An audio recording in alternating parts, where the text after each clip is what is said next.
अस्सलामुअलैकुम। आप लोग आवाज म्यूट कर लीजिए।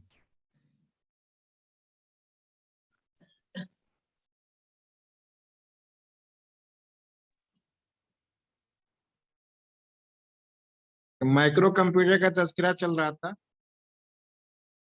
माइक्रो कंप्यूटर में लैपटॉप डेस्कटॉप वगैरह का तज़किरा हुआ था।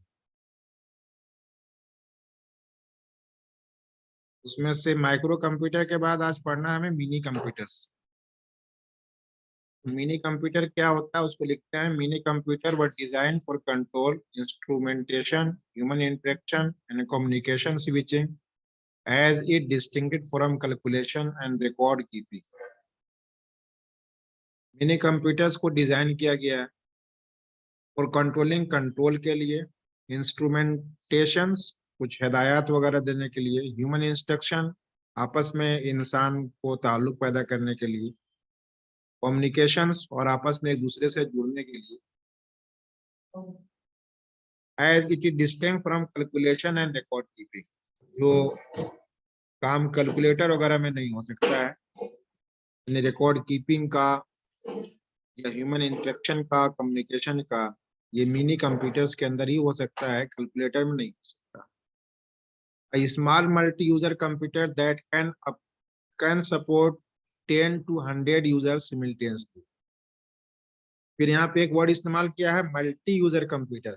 मिनी मल्टी यूजर कंप्यूटर का मतलब होगा कि एक कंप्यूटर्स को कई यूजर एक साथ इस्तेमाल कर सकते हैं। यानी एक सीपीयू रख दिया जाए, मॉनिटर और कीबोर्ड कई लोग इस्तेमाल करें, मॉनिटर मॉनिटर और कीबोर्ड बढ़ा दिया जाए, तो मॉनिटर और कीबोर्ड की बढ़ा देने की वजह से एक ही सीपीयू का इस्तेमाल कई यूजर कर सकते हैं। तो अगर एक से ज्यादा यूजर एक कंप्यूटर का इस्तेमाल एक वक्त में कर रहे हैं, उसी को बोलते हैं मल्टी यूजर कंप्यूटर। ये कहते हैं that can support 10 to 100 user simultaneously. Mini computer में 10 यूजर से लेकर के 100 यूजर तक एक साथ एक कंप्यूटर का इस्तेमाल कर सकते हैं। उसके बाद ये मेन फ्रेम कंप्यूटर्स हैं। मेन फ्रेम कंप्यूटर ये इंजीनियरिंग पर्पस के लिए होते हैं, बड़े बड़े टास्क में, बड़े बड़े कामों के। तो main frame computer is a powerful multi user computer. Mini computer से ज्यादा ताकत वाले ये mainframe computer. Main frame computer is a powerful multi user computer that can support thousands users simultaneously. इसी में फर्क पड़ गया कि मिनी कंप्यूटर में 10 से लेकर के 100 यूजर एक साथ इस्तेमाल कर सकते थे, लेकिन मेन फ्रेम कंप्यूटर को हजारों यूजर एक साथ यूज कर सकते हैं। Main frame computers can also process data eight very high speed. यानी ऊपर के जो दो तरह के कंप्यूटर गुजरे हैं, माइक्रो कंप्यूटर और मिनी कंप्यूटर, उससे ज्यादा तेज गति से मेन फ्रेम कंप्यूटर अपना काम पूरा करता है। तो main frame computer can also process data eight very high speed, यानी hundreds of million instruction per second, and they also quite expensive। hundreds of million instruction, million का मतलब आप लाखों कर लीजिए, लाखों हिदायत पे पर सेकेंड काम कर सकता है। And they are also quite expensive, और मेन फ्रेम कंप्यूटर ऊपर के दोनों कंप्यूटर से ज्यादा महंगे होते हैं। सो एक्सपेंसिव मतलब महंगा। Normally they are used in banking, airlines and railways etc. for their applications। Applications का मतलब यहाँ पे दरखास्त नहीं होगा, एप्लीकेशन का मतलब अपना काम, अपना वर्क। आमतौर से मेन फ्रेम कंप्यूटर का इस्तेमाल बैंकों में होता है, एयरलाइंस में होता है, रेलवेज में होता है, या इस तरह के और भी जो सरकारी महकमे हैं वहां इस्तेमाल करते हैं फॉर देयर एप्लीकेशंस, अपने कामों के लिए। ये जो नक्शे में जो लुक दिया है, ये मेन फ्रेम कंप्यूटर का लुक है। उसके बाद लास्ट कंप्यूटर बचता है सुपर कंप्यूटर। तो supercomputers are based in terms of processing capacity and also the most expensive one. Supercomputers जो ऊपर के तीनों कंप्यूटर बताए, उसमें प्रोसेसिंग के एतबार से ज्यादा क्वालिटी होती है, यानी ज्यादा तेज डेटा और ज्यादा डेटा पे काम कर सकता है, और एक्सपेंसिव होता है, also the most expensive ones, और महंगे भी। An extremely fast computer that can perform hundreds of millions instructions per second। और ऊपर के तीनों जो कंप्यूटर बताया, माइक्रो, मिनी और तीसरा कंप्यूटर था क्या नाम था, मेन फ्रेम। इन तीनों कंप्यूटर से सुपर कंप्यूटर्स तेज गति से काम कर सकता है। तो जिन नामों की तरतीब के साथ ये कंप्यूटर के नाम ले रहे हैं, उसी तरतीब से काम करने की गति और उनकी स्पीड या क्वालिटी होती है। गोया के 4 तरह के कंप्यूटर मैंने बता दिया जो डिजिटल कंप्यूटर होंगे। एक माइक्रो कंप्यूटर, दूसरा मिनी कंप्यूटर, तीसरा मेन फ्रेम कंप्यूटर, चौथा सुपर कंप्यूटर। में सुपर कंप्यूटर सबसे महंगा हो। उसके बाद जो भी कंप्यूटर्स हो, 4 कैटेगरी में से कोई भी हो, उनके कुछ औसाफ होते हैं वो, या उनके कुछ खसाइस होंगे। क्या क्या खसाइस है कंप्यूटर्स के, उसको ये गिना रहे हैं। जो ब्लू कलर में जितने लाइनें लिखी हैं उनको ध्यान से देखते हैं। Characteristic of computers, computer have some important features which have made with so popular। कुछ अहम खसाइस हैं उसके, उसी खसाइस की बुनियाद पे उसको शोहरत मिली। A computer can be categorized according to, computer की दर्जाबंदी की जा सकती है मंदरजेल औसाफ के मुताबिक। Speed, accuracy, versatility, reliability, power of remembering, intelligence, storage. हर एक की तफसील नीचे करेंगे। थोड़े थोड़े के हम यूं देख लेते हैं। स्पीड का मतलब कंप्यूटर कितनी तेज गति से काम कर सकता है। जितनी तेज गति से काम कर सकता है उसकी क्वालिटी उतनी ही ज्यादा अच्छा माना जाए। एक्यूरेसी का मतलब किस कदर कंप्यूटर अपना आउटपुट सही देता है। वर्सटिलिटी का मतलब कितने कंप्यूटर कितने तरह के काम को कर सकते हैं। तो वर्सटिलिटी का मतलब होता है कि multiple work can be done, तो कितने तरह के काम किए जा सकते हैं। तो जितने ज्यादा तरह के काम कोई कंप्यूटर कर सकता है उसकी क्वालिटी उसी एतबार से बेहतर माना जाता है। रिलायबिलिटी का मतलब उम्दा, बेहतर। पावर ऑफ रिमेम्बरिंग, यानी कंप्यूटर के अंदर काम किए गए डेटाज के रिकॉर्ड को स्टोर करने की क्षमता कितना है। इंटेलिजेंस का मतलब वो थकता नहीं है, 24 बार इस्तेमाल होता रहता है फिर भी उसके अंदर थकावट का एहसास नहीं होता, वो इंटेलिजेंस है। स्टोरेज का मतलब सेकेंडरी स्टोरेज में बाद के इस्तेमाल के लिए डेटा को महफूज रखना। तो अब आने वाले डेट में भी आप पढ़ेंगे कि कंप्यूटर के अंदर 2 तरह की मेमोरी होती है। एक मेमोरी में कंप्यूटर के इस्तेमाल होने के वक्त डेटा महफूज रहता है, और दूसरी मेमोरी में हमेशा के लिए उसमें डेटा स्टोर किया जाता है जब तक कि उन डेटा को यूजर या डेटा का मालिक खत्म न करे। स्पीड, अब आगे तफसील है। Computer works at an incredible speed, काबिल यकीन रफ्तार पे कंप्यूटर काम करता है। It can carry out instruction at very high speed, तेज गति से हिदायत पे अमल करता है। A powerful computer is capable of performing about 3 up to 4 million simple instruction per second, यानी 3 से 4 लाख इंस्ट्रक्शन पर सेकेंड काम करने की क्षमता या क्वालिटी एक कंप्यूटर के अंदर होगी। It can perform arithmetic and logical operation with a fraction of second. Arithmetic मतलब हिसाब किताब से मुतालिक हो, लॉजिकल का मतलब कुछ मंतिकाना काम करना हो, तो दोनों तरह का काम सेकेंडों में करता है। ये रही स्पीड की बात। Accuracy, computer provide a high degree of accuracy, computer कोई भी गलत आउटपुट नहीं देता। अगर कंप्यूटर में किसी तरह का गलत आउटपुट आ रहा है तो यूजर के गलत इनपुट देने की वजह से हो सकता है, वरना जो जितना काम कंप्यूटर करता है वो कंप्यूटर का काम 100% सही रहता है। Computer perform all job with 100% accuracy. The degree of accuracy of a computer depends on the instruction and process type. कहते हैं कि किस कदर कंप्यूटर का आउटपुट सही होगा ये डिपेंड करता है इंस्ट्रक्शंस पे और प्रोसेसर टाइप पे। क्या आप किस तरह के उसको हिदायत दे रहे हैं या किस तरह का प्रोसेसर अमल में ला रहे हैं। तो ये दूसरा का ताल्लुक है वो यूजर से या कंप्यूटर के इस्तेमाल करने वाले से। तो कंप्यूटर के इस्तेमाल करने वाला अगर वो गलती करता है तो उसकी गलती की वजह से कंप्यूटर का आउटपुट भी गलत हो सकता है। Versatility, computer is versatile in nature. Versatile मतलब हमागिर। हमागिर का मफहूम यहाँ पे है कि मुख्तलिफ तरह के काम करने की सलाहियत कंप्यूटर के अंदर होती है। It can perform different type of task easily, मुख्तलिफ तरह का काम आसानी से ये कर सकता है। एट वन मोमेंट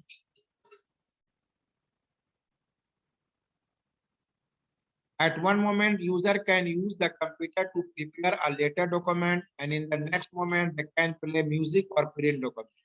कहते एक ही वक्त में यूजर जो है कंप्यूटर के इस्तेमाल कोई लेटर वगैरह बनाने के लिए कर सकता है, और उसी लम्हे में वो म्यूजिक या प्रिंट करने के लिए, यानी म्यूजिक सुनने के लिए कोई काम प्रिंटिंग करना है तो प्रिंटिंग का काम ले सकते हैं।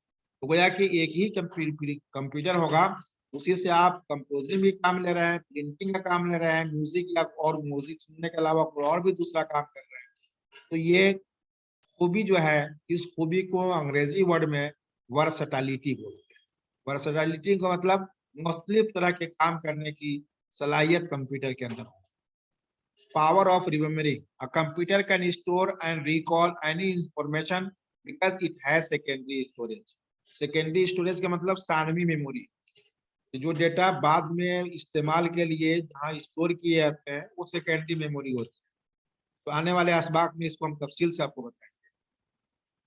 All information can be retained as long as desired by the user, and that can be recalled almost simultaneously and accurately even after several years.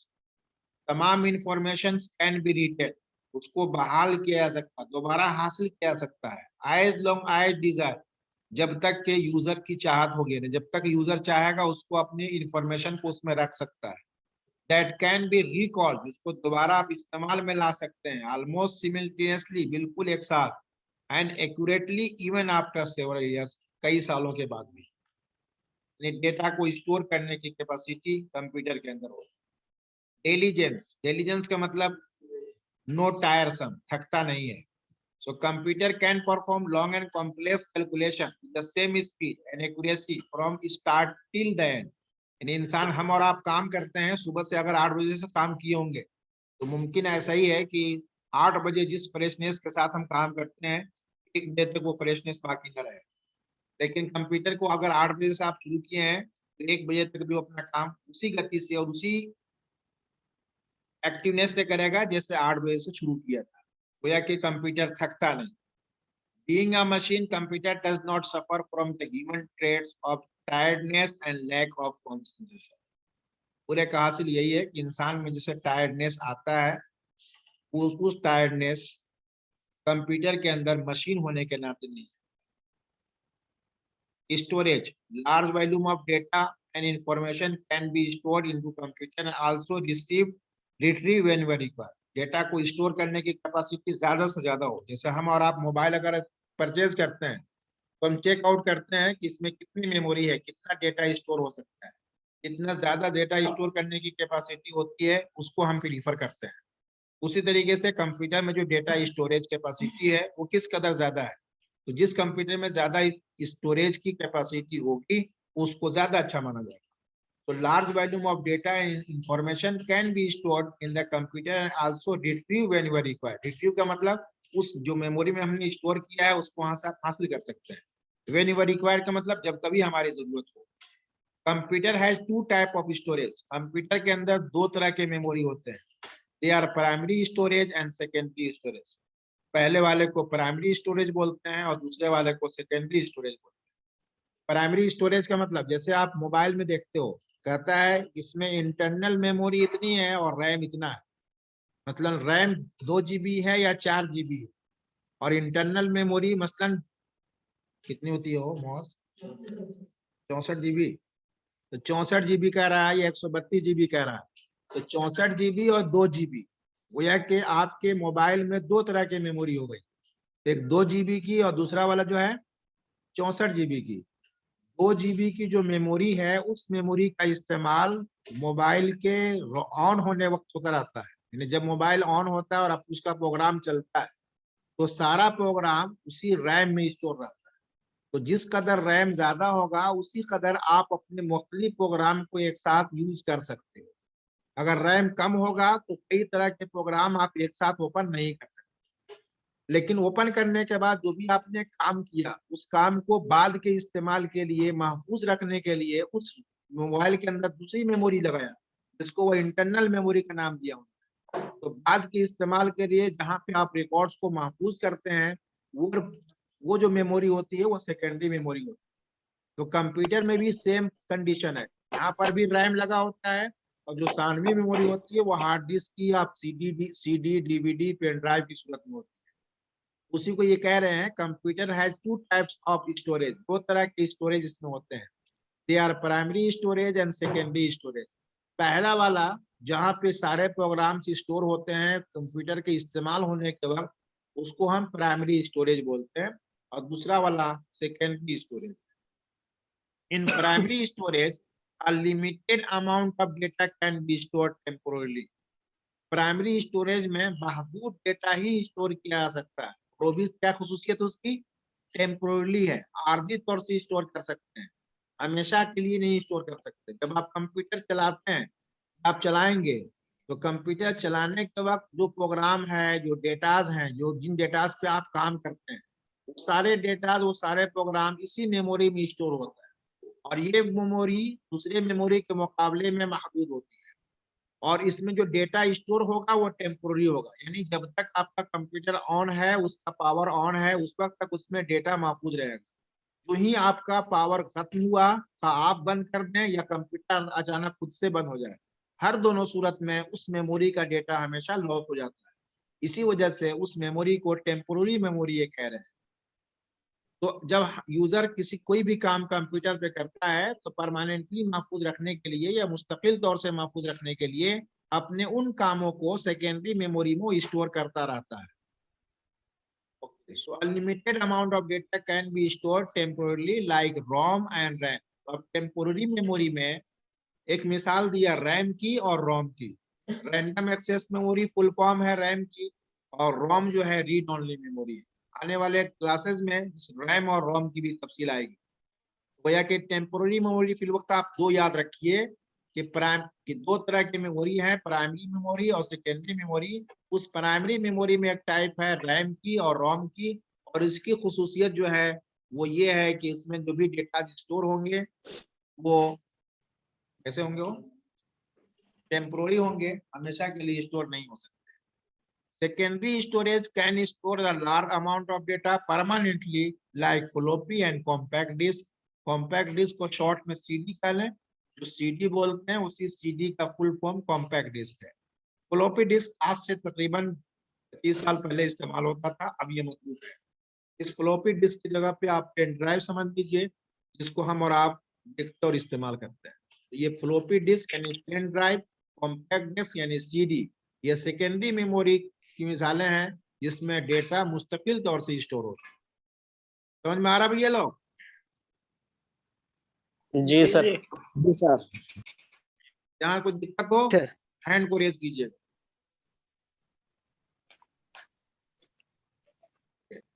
ये खासाइज दिखला दी इन्होंने। अब उसके बाद कंपोनेंट्स ऑफ कंप्यूटर सिस्टम दिखला रहे हैं। एक कंप्यूटर सिस्टम के अज्जा कितने हो सकते हैं, पार्ट्स कितने होते हैं, उसी पार्ट्स को अंग्रेजी में ये बोल रहे हैं कंपोनेंट्स। तो कंपोनेंट्स ऑफ कंप्यूटर सिस्टम यानी कंप्यूटर सिस्टम के अज्जा। The computer is an electronic device that accept data from the user and process the data by performing calculation and operation on it, and it generate the desired output। Computer is electronic device.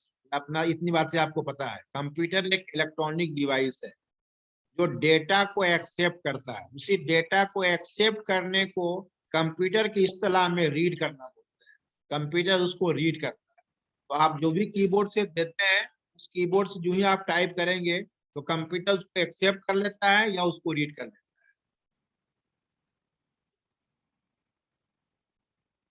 है। And process the data, और जो आपने input दिया है उस पर computer process करता है यानी काम करता है।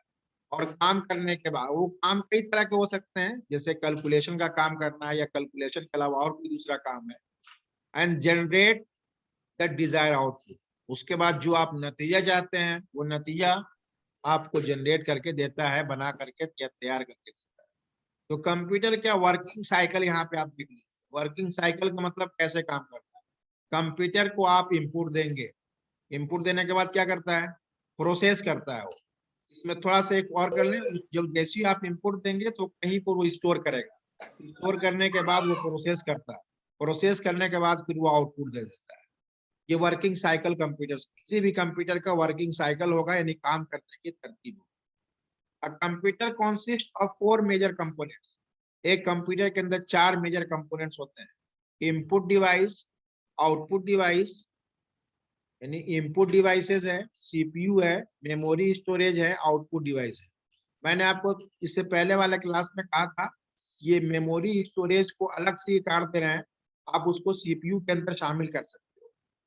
तो एक इनपुट डिवाइस है, सीपीयू है, आउटपुट है। इनपुट डिवाइस की मदद से आप इनपुट देंगे, जैसे कीबोर्ड है और माउस है। सीपीयू जो डिवाइस लगा होगा वो अपना प्रोसेसिंग का काम करेगा, जो भी काम प्रोसेसिंग का होगा।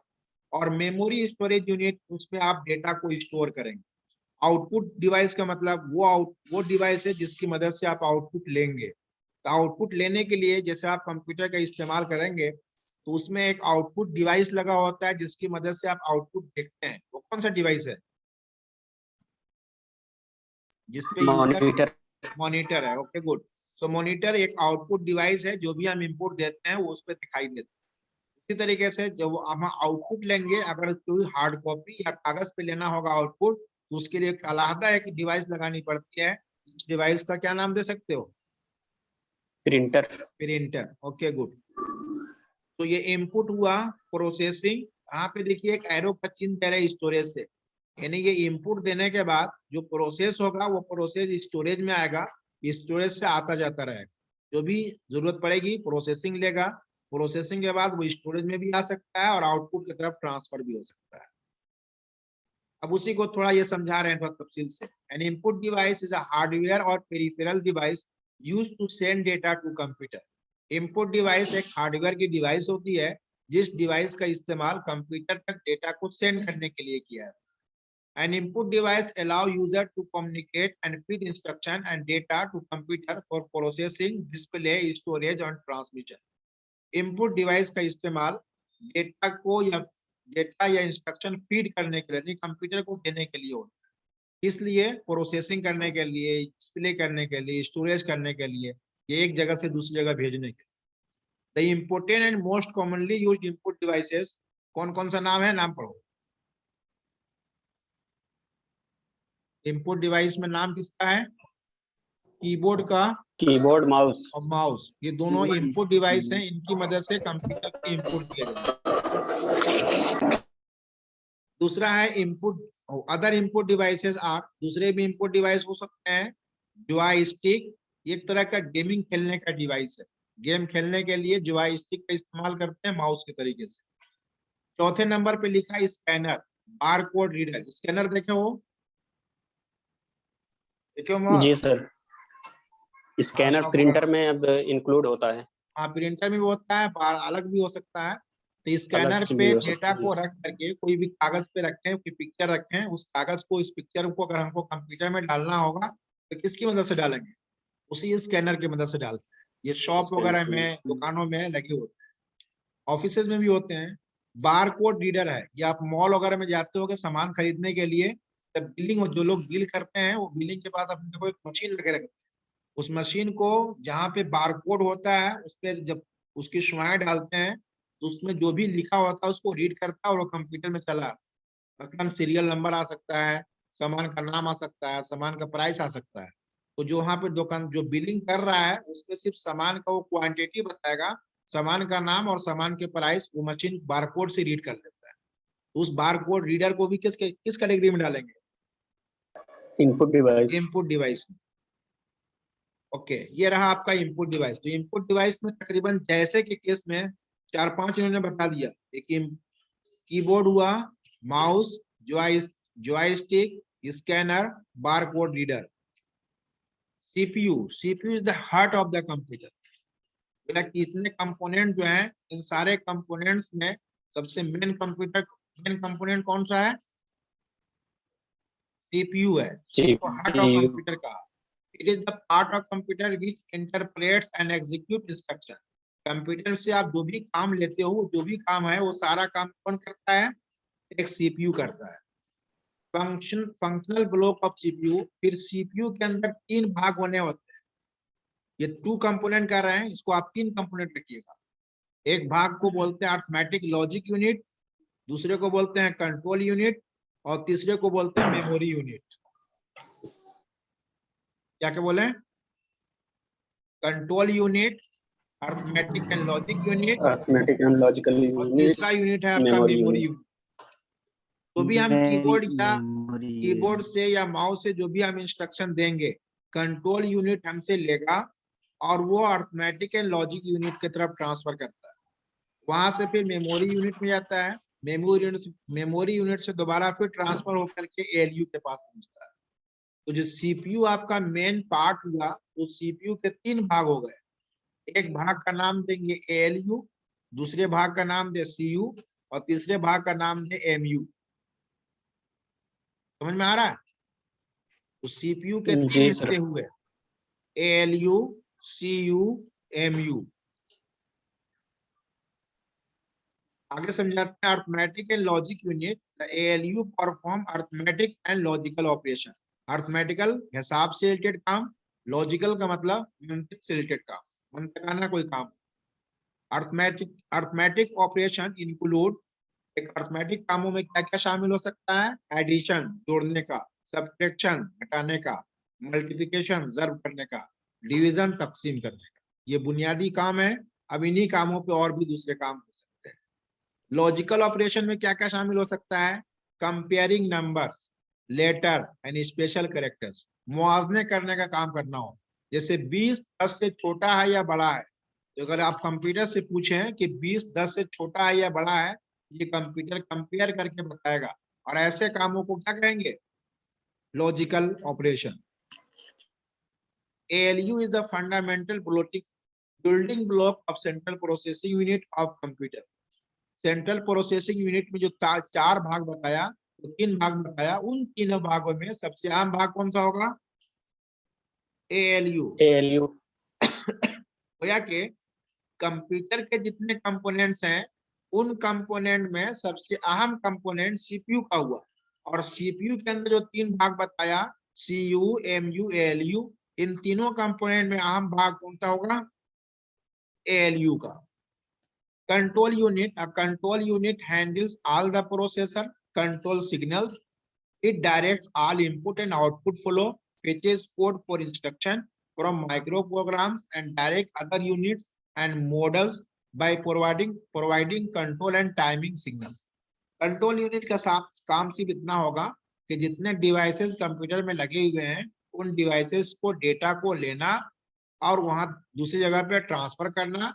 लेन देन में कोई गलती हो तो उस गलती को फाइंड आउट कर लेना, ये काम है कंट्रोल यूनिट का। Memory unit is a device that store computer data and program. Memory unit computer के वो डिवाइस है जिसमें कंप्यूटर के डेटाज हो या प्रोग्राम वो स्टोर हो। ये जो नक्शे में देख रहे हो, ये नक्शा है RAM.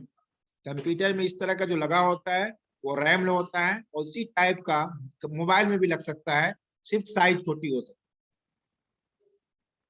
It store program, data result or any kind of information. Memory store binary information. तो पहले वाले क्लास में बताया था कि कंप्यूटर जो काम करता है वो डिजिट के फॉर्म में काम करता है, और वो भी कौन सा डिजिट होता है? बाइनरी डिजिट, बाइनरी में। 0 और and 1। बाइनरी डिजिट में जो अदद हैं वो 2 अदद हैं, और वो 2 अदद कौन से हैं? 0 0 एंड and 1। 1। गोया के कंप्यूटर के मेमोरी में जो भी प्रोग्राम, जो भी डेटा, खाओ आप तस्वीर रखें, अदद रखें, नंबर रखें, लेटर रखें, कोई भी चीज रखें कंप्यूटर की मेमोरी में, वो अपनी मेमोरी में जो उसको स्टोर करेगा किस सूरत में रखेगा?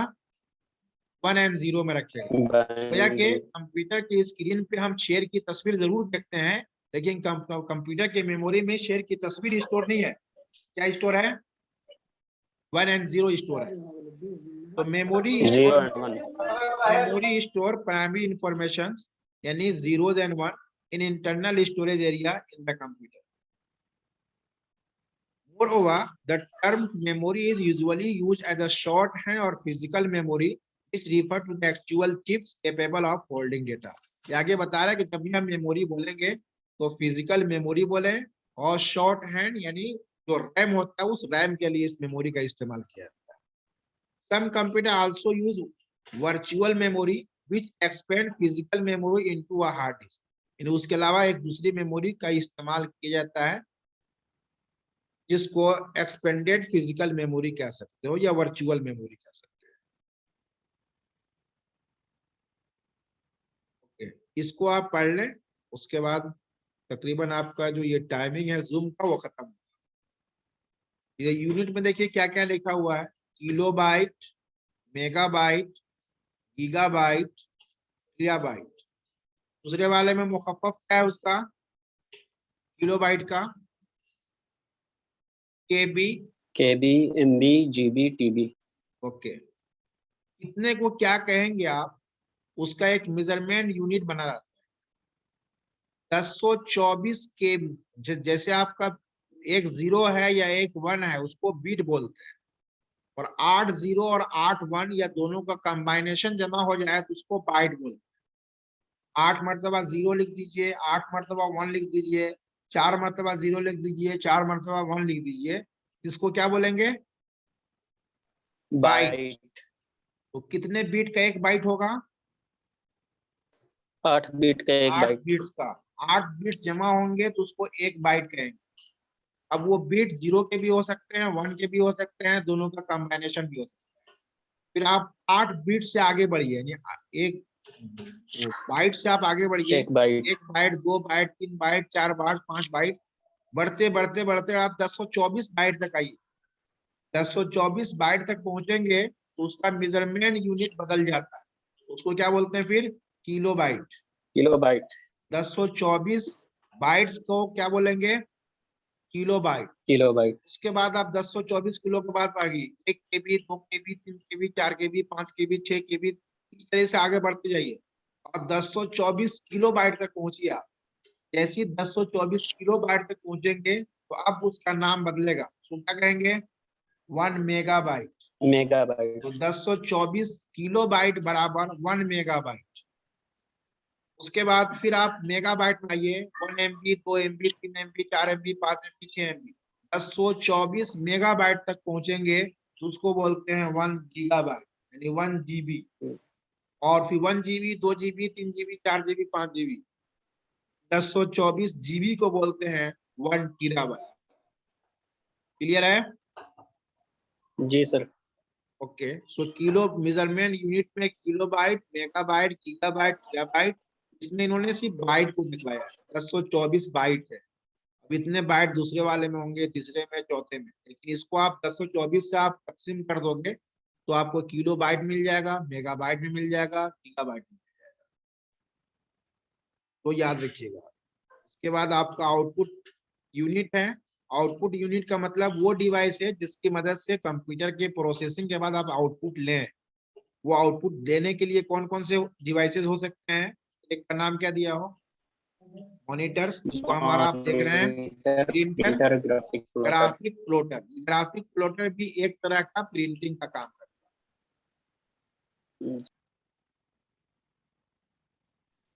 ओके, ये रहा आपका इनपुट कंप्यूटर के कंपोनेंट्स। तो कंप्यूटर के कंपोनेंट डिस्कस कर दी और साथ साथ कंप्यूटर के खासाइस बता दिया। कंप्यूटर के कंपोनेंट्स में मेजर कंपोनेंट कौन से हैं ये भी आपको डिस्कस किया। कल के डेट में हम देखेंगे नंबर सिस्टम क्या होता है। इतनी बातों में अगर कोई दिक्कत हो या कुछ और पूछना हो तो बता दें।